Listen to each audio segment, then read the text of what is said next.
Hey there, Boots Owen here. My local blacksmith was moving premises, and I went down and was chatting to him, and he was getting rid of quite a few bits and bobs, and some of them he wanted money for, and there's a MIG welder just out of the shot that I bought off him for a small amount of money. But there was some other stuff he said was broken, and if I wanted it, he wouldn't scrap it. And so I said, well, what have you got? And I wound up with, amongst other things, this Professional, if you can read it, Bosch, the label's a bit flimsy there, a Professional Bosch angle grinder. It's filthy. I think what happened was it broke, and being the kind of gentleman that he was, or is, he decided not to do anything with it. And looking at it, the first thing I could see is that this cable has seen better days. The plug has also seen better days, and the issue I have is that, oh Jesus, look at that, that plug's knackered. The issue here is that I can't tell if this damage happened after it broke or before, or after it was left aside, I mean. The switch was a bit burst out. You can see it's burst there. I've kind of pushed it back together a bit, but it's got this interesting switch that you have to push up and then down, or push towards the blade and then down. I think it might work. I don't particularly need a 110 volt grinder, but that's neither here nor there.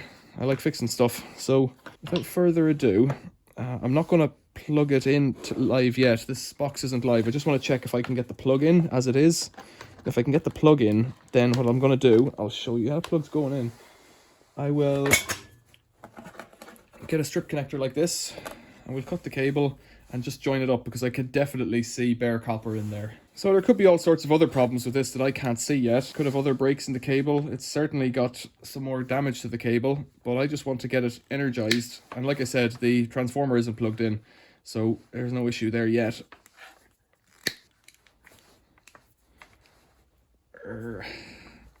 It's really filthy. You see my hands will get blacker and blacker as this exercise goes ahead. It was underneath a load of stuff in his workshop in the corner, but all his grinding and welding was done in the workshop as well, and nothing was covered. He did some welding outside, no extraction, no ventilation, so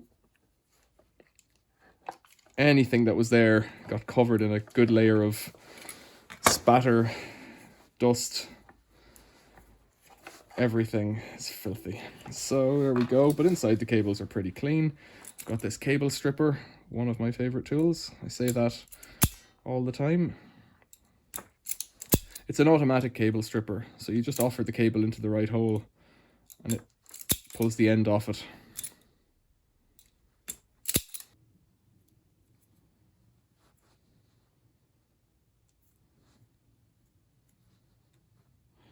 So this is not a repair, this is just me testing it. I find I could use a safety block, but a safety block, the one that I have, is for 220 volt. So I'd have to then put an adapter on to get it down to 110. So just using this little strip connector is quite a quick way of getting the cables together. The trick with electricity is when it's live, not to touch it. As long as you don't touch it, it doesn't matter if the cables are bare or not. You can't get a shock if you're not touching it. Power is very unlikely to jump to you unless it's amazing amounts of electricity. So don't be afraid, just don't be a fool. Now I imagine a load of black dust could come out whenever I fire this up. So I'll do it inside, because that's how we roll. So let's plug this in. Switch it on. There's no blade in place.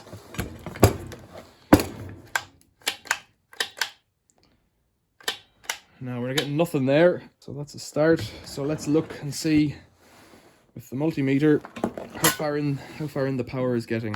We should be all right on the 200 range here on the multimeter. So let's see if it's getting out of the plug. That's a step in the right direction.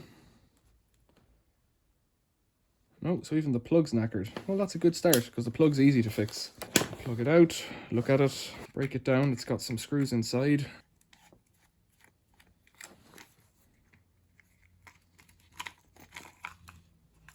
So the neutral has fallen off, and the earth. Amazing. Wow. It's a bit of a nightmare in there. That's quite amazing. Get that cable out of the way, that's tape. Get that tape out of the way, you can have a look at this. So the screw's missing here for the clamp, and then it looks like the wire's just pulled out. So I'm guessing live is in the correct place. I don't think it matters for AC, but there's no earth. And there's no neutral. Right. I'll wire up a new plug. So here's a new plug. It seems to be all present and correct. Slide on the cover. I've done this so many times without sliding on the cover that you end up having to unwire it again, which is always fun. So if the cable had come out of the plug and a bit of wire was around it as a restraint, a bit of plastic PVC tape was around it as a restraint, it's quite likely then that PVC tape wasn't binding. Get your neutral in there. And I'm really hoping that that's the problem and that somebody stood on it and the switch got tricky and all this kind of stuff. So I have a feeling I might have a spare switch for this. So let's give it a bit of slack in that restraint. Push it a bit further down.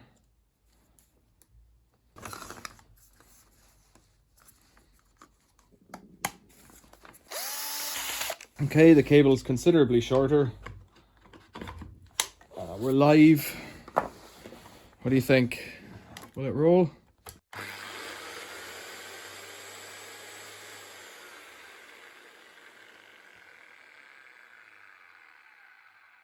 It really was as simple as a new plug.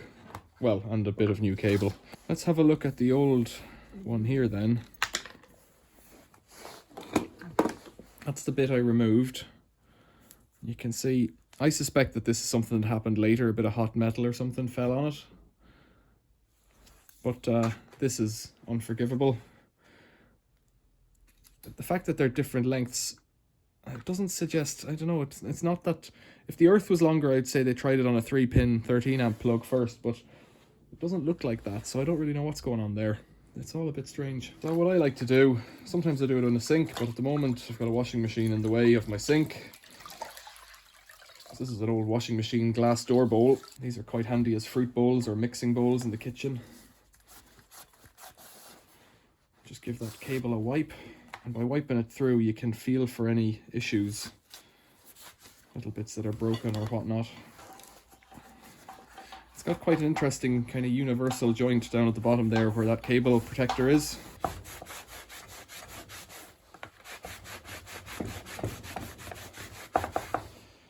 So this was a Bosch Professional grinder. The label's come off as I've been moving it around. Let's see if we can find any details on it, but I don't know that we will. It says Bosch up there in the handle.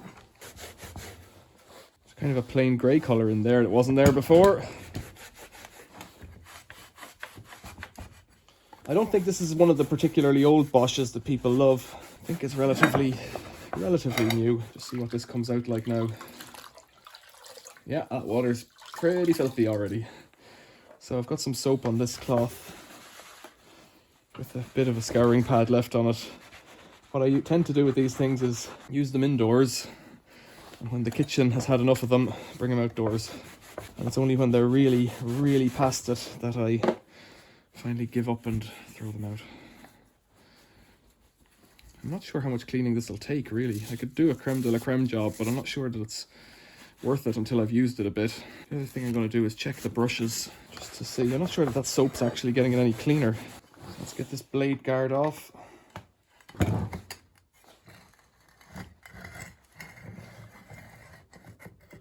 we go. Give it a better clean now. The cleaning for me is just part of the therapeutic process of a Sunday morning. Just had my breakfast. I'm trying to avoid the world. I can hide out here. Interesting mix of colours there. Looking at the amount of stuff on the inside, grey blobs and that, I have a feeling it was left in the firing line of paint spatter for a long time. Blast of black paint there. Don't know if that was ever a rating plate, but if it was, it's full of paint. That's a plastic Boss there. That's not aluminium the way some of them are, which leads me to believe it's not that heavy duty a model, despite being a professional. So the switch works. There's definitely one screw missing from here, which would be a good idea to replace, but it looks like that handle's a bit fat, so there might be a screw loose in there or something as well. There's a big long screw. Begin by having a look at the brushes.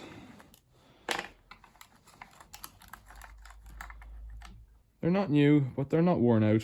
E66 it says. Those brushes should be easy to get replacements for. That's full of grit in there. Gross.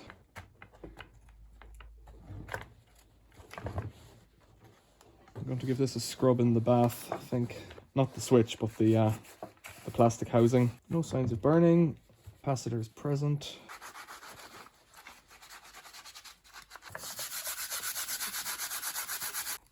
Click, there it is. Click.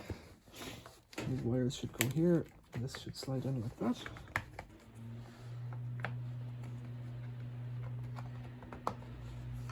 I need another screw like this.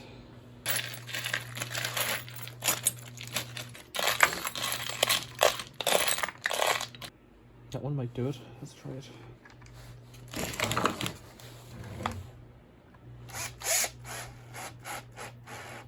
Yeah, that's good. Seems okay. Put this cover back on. Let's try and get this nut off here. So the stopper is working. This one's already particularly bent from another machine that I was beating on. Stopper's not great. Because the guard is off, it might be possible to do it this way instead.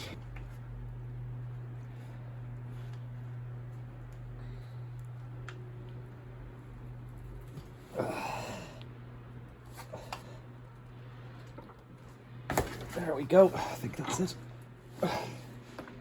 Is it? No. I think I've just sheared the button off it.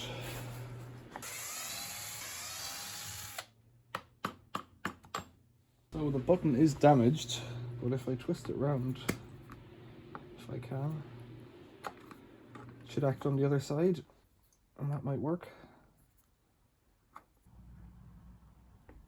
There we go. Lots of grease in there, but it's pretty dry on the actual gearbox. In fact, those gears are pretty bone dry, but looking good. And you can see how that's damaged on the sides there. So there's a little shim there, it should be in place.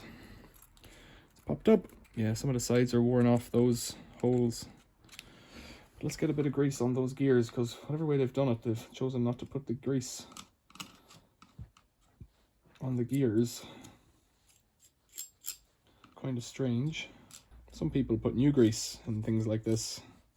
It's not my style. There's no metal in there though, so it's pretty clean, which is cool.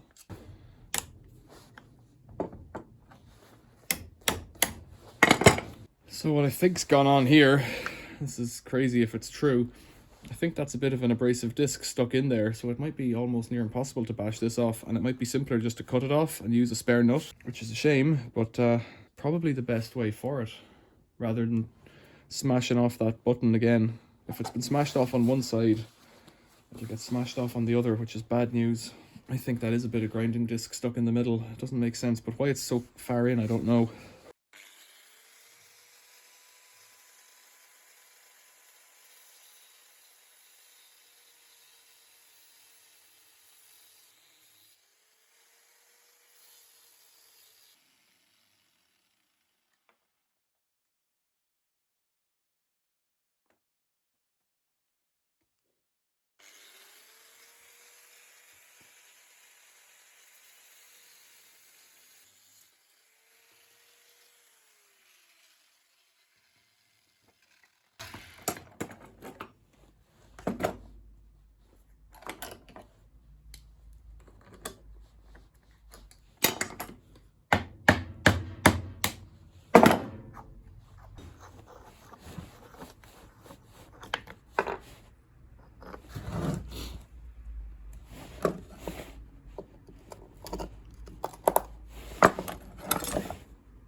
That's very strange. See if I have a spare nut. Whenever I find broken ones like this, what I tend to do is keep the nuts, and there you go. Perfect. That's excellent.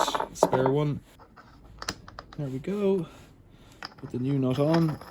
I could give it a clean, but I'm not sure if there's any point. Weird how that ran down so far that it was even inside. Someone must have absolutely knackered that. And some spare nuts for another day. Ooh, that nut's still hot. Wow, still hot. Hot, hot, hot.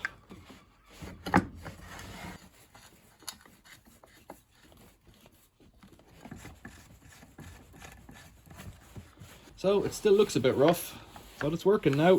And that's half the battle. Questions or comments, leave them below. Give us a like if you like the video. Subscribe to the channel if you want to see more. Thanks for watching. See you later.